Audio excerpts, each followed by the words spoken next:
How to change Cash App password or how to change your Cash App cash pin. Hello everybody, welcome back to the channel. This is me Bipin Basnat, and today I'll guide you on how you can change your Cash App password or the pin. Now to do so is quite simple and easy, so let me guide it through. First things first, what you want to do is you want to open the Cash App on your mobile device.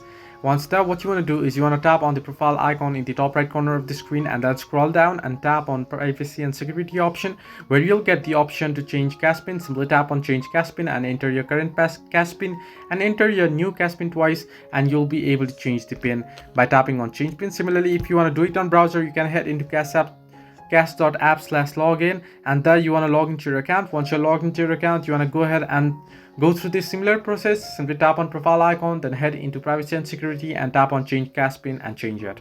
So this way you can change your Cash App password or pin. Hope this helped you. Do like and subscribe, and do not forget to leave a comment down below if you have any further issues.